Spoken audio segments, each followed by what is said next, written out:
Hi everyone, আমি উজ্জ্বল। আপনাদের সকলকে স্বাগত জানাই knowledge history and study YouTube প্ল্যাটফর্মে।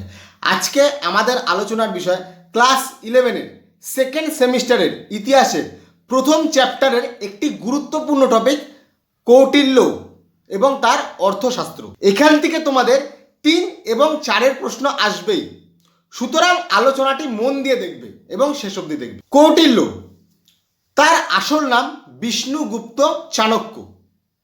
তাকে কৌটিল্য বলা হয়। অনেক জায়গায় লেখা থাকে যে তার গোত্রের নাম অনুসারে কৌটিল্য নাম হয়েছে, কিন্তু আবার কোথাও কোথাও বলা হয় তিনি কুটিল ব্রাহ্মণ অর্থাৎ কূটনীতিতে এক্সপার্ট ছিলেন, তাই তার নাম ছিল কৌটিল্য। তার আরও কিছু নাম আছে, যেমন অভিধান চিন্তামণিতে তাকে মল্লিনাগ বলা হয়েছে। পুরাণে বলা হয়েছে দ্বিজসর্ব অর্থাৎ শ্রেষ্ঠ ব্রাহ্মণ। এই কৌটিল্য তিনি তক্ষশিলায় শিক্ষা গ্রহণ করেছেন এবং পরবর্তীতে সেখানেই আচার্য অর্থাৎ প্রফেসর হিসেবে কাজ করেছেন। তার এক্সপার্টিস অর্থাৎ বিশেষত্ব ছিল মেডিসিন, ঔষধিতে। তিনি বিষবিদ্যায় পারদর্শী ছিলেন। তিনি একটি গ্রন্থ রচনা করেন যার নাম অর্থশাস্ত্র। এই অর্থশাস্ত্র বলতে ইকোনমিক্স না, এখানকার বিষয়বস্তু রাজতন্ত্র, রাজার কর্তাবলী, রাজাকে কি কি করতে হবে, কূটনীতি, রাজনীতি।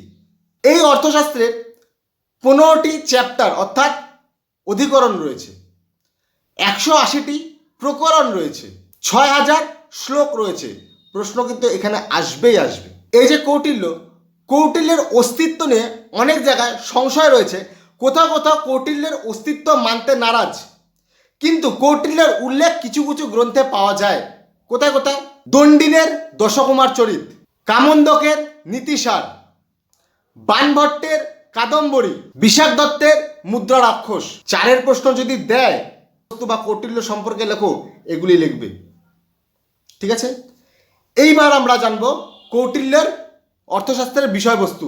প্রশ্ন 4-এর এটাও দিতে পারে যে অর্থশাস্ত্রের বিষয়বস্তু লেখো, এগুলি লিখবে। এখন অর্থশাস্ত্রের বিষয়বস্তুকে দুভাগে ভাগ করা হয়, তন্ত্র এবং আবাব। তন্ত্রের মধ্যে কি কি রয়েছে?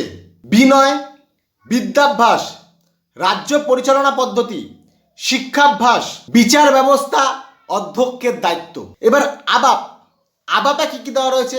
কূটনীতি, রাজার যুদ্ধনীতি, রাজা কি করে বিচার ব্যবস্থা পরিচালনা করবে, রাজার অভ্যন্তরীণ রাজ্য এবং রাজার অন্তর্দেশীয় রাজ্য মানে অন্য রাজ্যের সাথে রাজার কি কি সম্পর্ক হবে, গুপ্তচর প্রভৃতি। এটি হলো অর্থশাস্ত্রের বিষয়বস্তু। এইটা একরকম। এইবার যদি মনে হয় তোমাদের কাছে কঠিন লাগতেছে, তাহলে এই বিভাবেও লিখতে পারো, ডিরেক্ট লিখতে পারো।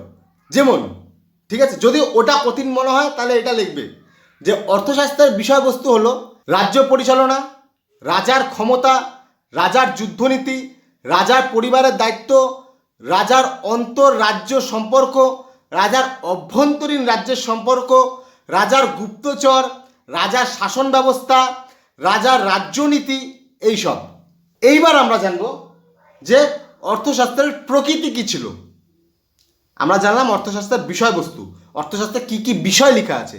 এবার অর্থশাস্ত্রের প্রকৃতি কীরকম, মানে এটি বায়াসড, মানে কোনো একটি দিককেই সমর্থন করেছে, না উভয় দিককে সমর্থন করেছে, না সকলের জন্য, না একটি জাতির জন্য, তাই কিনা প্রকৃতি কীরকম, চরিত্র কীরকম। অর্থশাস্ত্রের প্রকৃতি ছিল ধর্ম নিরপেক্ষ, অর্থাৎ কৌটিল্য কোনো ধর্ম বিশেষের জন্য অর্থশাস্ত্র লিখেনি। অর্থশাস্ত্র সবার জন্য লাগু, একজন রাজাকে ধর্মনিরপেক্ষ হতে হবে। অর্থশাস্ত্রে রাজতন্ত্র সম্পর্কে লেখা রয়েছে, অর্থশাস্ত্রে জমি সম্পর্কে লেখা রয়েছে, জমি বিদ্যা সম্পর্কে লেখা রয়েছে। এটা হলো অর্থশাস্ত্রের প্রকৃতি। এইবার অর্থশাস্ত্রে যে বিষয়বস্তুগুলি পড়লাম সেগুলির জন্য কি কি করণীয়, রাজার কি কি কর্তব্য, তা নিয়ে আমরা আলোচনা করব। অর্থশাস্ত্রে প্রথমে কৌটিল্য উল্লেখ করেছেন যে রাষ্ট্র পরিচালনা রাজার পক্ষে একা সম্ভব নয়। রাষ্ট্র পরিচালনাকে তিনি গরুর গাড়ির সাথে তুলনা করেছেন, যে এক চাকা রাজা হলে আরেক চাকা তার অমাত্যরা। কিন্তু এই অমাত্যরা বিভিন্ন পরীক্ষার মাধ্যমে পাশ করতে হতো। সরকারি চাকরি পরীক্ষার মাধ্যমে পাশ করা হয়, তেমনি তখনকার দিনে অমাত্যদের পরীক্ষা দিতে হতো। তাদের বিভিন্ন লোভনীয় পরীক্ষা দিতে হতো, ক্যারেক্টার টেস্ট করতো, যে কোনো সময় রাজ্যকে বিক্রি করে দেবে না তো, বিশ্বাসঘাতকতা করবে না তো। এইসব পরীক্ষার মাধ্যমে পাশ করে অমর্ত্যরা নিযুক্ত হইতেন এবং এই পরীক্ষাকে বলা হয় উপধা পরীক্ষা। এরপরে এরই সাথে রিলেটেড করে তিনি দিয়েছেন সপ্তাঙ্গ সিদ্ধান্ত, অর্থাৎ শরীরের 7টা অঙ্গকে চিহ্নিত করেছেন রাজার বিভিন্ন সিদ্ধান্তর সাথে।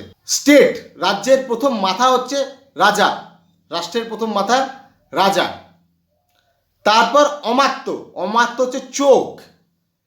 তারপর হচ্ছে জনপদ, জনপদ হচ্ছে পা, কারণ কি জনপদ রাজা বার হতেই থাকে, বাড়াইতেই থাকে। এই রাজ্য জিতবে তার রাজ্য বাইরে গেল, এই রাজ্য জিতবে সে রাজ্য বাইরে গেল। রাজা, আমাত্য, জনপদ। এবার হচ্ছে দুর্গ, দুর্গ হচ্ছে হাত, কেল্লা। তারপর হচ্ছে আর্মি, দণ্ড। কোষ অর্থাৎ ধন, সব থেকে ইম্পর্টেন্ট জিনিস। এরপর হচ্ছে মিত্র, মিত্র হচ্ছে কান। দণ্ডকে বলা হতো ব্রেন অফ দ্য স্টেট, অর্থাৎ মগজ। এইবার রাজার রাষ্ট্রনীতি সম্পর্কে জানবো। এগুলি সব আমি কিন্তু পয়েন্ট পয়েন্ট করে বলছি। এইবার যদি অর্থ প্রশ্ন থাকে যে কৌটিল্যের অর্থশাস্ত্রে রাষ্ট্রনীতি সম্পর্কে বলো বা রাজতন্ত্র সম্পর্কে বলো, 4 প্রশ্ন।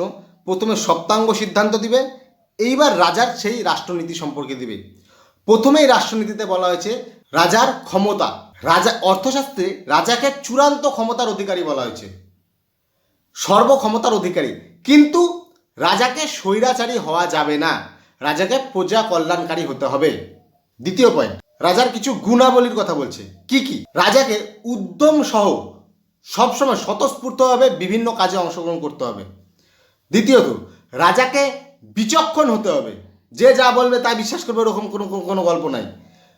বিচক্ষণ হতে হবে, ন্যায়পরায়ণ হতে হবে, সাহসী হতে হবে। রাজাকে নিজের সিদ্ধান্ত নিজে নিতে হবে, রাজাকে শক্তিশালী হতে হবে এবং রাজাকে যথেষ্ট বুদ্ধিমান হতে হবে, প্রজ্ঞা জ্ঞান হতে হবে, বিদ্বান হতে হবে। এটা হলো রাজার গুণাবলী। এবং রাজার স্মৃতিশক্তি প্রখর হতে হবে। এইবার রাজার কিছু কার্যাবলী বলছি। এক, রাজাকে প্রজা কল্যাণকারী হতে হবে, সব সময় প্রজার কল্যাণ চিন্তা করতে হবে, জনকল্যাণ চিন্তা হবে। রাজাকে ন্যায়পরায়ণ হতে হবে, ন্যায় দিতে হবে, অন্যায়ের সাথে থাকা যাবে না। রাজাকে ধর্মপরায়ণ হতে হবে, সকল ধর্মের প্রতি সহিষ্ণু থাকতে হবে। রাজাকে যুদ্ধ করতে হবে, রাজাকে বিচার ব্যবস্থা সামলাইতে হবে, রাজাকে গুপ্তচর নিয়োগ করতে হবে। এগুলি রাজার কর্তাবলী। আরও প্রমুখ, শাসন কার্যে পুরোহিতদের দূরে থাকতে বলছে। অর্থশাস্ত্রে বলা হয়েছে যে পুরোহিতকে সর্বোচ্চ ক্ষমতা দেওয়া হবে, কিন্তু শাসন কার্যে নাক গলানো যাবে না। রাজা কি করবে ওখানে, তুমি ওখানে করা যাবে না, সিধা দণ্ড, কোনো গল্প নাই। পুরোহিতের কাজ, শাসন কার্যে কোনো নাক গলানো চলবে না, পুরোহিতকে পুরোহিতের কাজ করতে হবে। এবং অর্থশাস্ত্র এও বলছে পুরোহিত যদি কোনো ভুল কাজ করে, অন্যায় কাজ করে, তাহলে পুরোহিতকে কঠোর থেকে কঠোর দণ্ড দেওয়া যাবে, কিন্তু মৃত্যুদণ্ড দেওয়া যাবে না। প্রশ্ন এখানেও আসে যে পুরোহিতকে কি মৃত্যুদণ্ডের বিধান দেওয়া হয়েছে? না, পুরোহিতকে কোনো মৃত্যুদণ্ডের বিধান দেওয়া হয়নি। রাজস্ব ব্যবস্থা সম্পর্কে বলছে, 3 ধরনের কর সম্পর্কে বলছে। সীতা, সীতাকে সীতা অনেকভাবে বলা হয়। লাঙ্গল দিয়ে যে মাঠে প্রথম দাগ পড়ে ওইটাকেও সীতা বলে, কিন্তু সীতা এখানে কর। সীতা কর কি? যে খাস জমি থেকে ফসলের পর যে কর নেওয়া হতো তাকে বলা হতো সীতা। দ্বিতীয় কর ভাগ, প্রজারা যে নিজেদের জমিতে ফসল ফলাতো ওর থেকে রাজাকে পার্সেন্টেজ বা ভাগ দিত, সেটা তো 6 ভাগের 1 ভাগ। তৃতীয় হচ্ছে বলি, এই বলি ওই বলি না, পাঠা বলি না, এই বলি হচ্ছে কর। প্রথমে উপহার দিত, মানে কোনো পূজা পার্বণে বা কোনোবার ফসল বেশি হলো ওইটা প্রথমে রাজাকে ভেট চড়াইতো, যে রাজা আমরা আপনার জন্য উপহার এনলাম, রাজা খুশি খুশি নিত। কিন্তু পরবর্তীতে এই বলি বাধ্যতামূলক হয়ে গেছে, দিতেই হবে। এইটা ছিল রাজস্ব ব্যবস্থা। তো এই ছিল অর্থশাস্ত্র সম্পর্কে সংক্ষেপে আলোচনা। আশা করি আলোচনাটি ভালো লাগবে। ভালো লাগলে একটি লাইক করবে, কমেন্ট করে জানাবে কিরকম লাগলো, তোমাদের যা মতামত তাই দিবে। চ্যানেলটিকে অবশ্যই সাবস্ক্রাইব করবে এবং বন্ধুদের সাথে শেয়ার করবে। দেখা হচ্ছে পরের আরেকটি ভিডিওতে। ততক্ষণে ভালো থাকো, সুস্থ থাকো। জয় হিন্দ।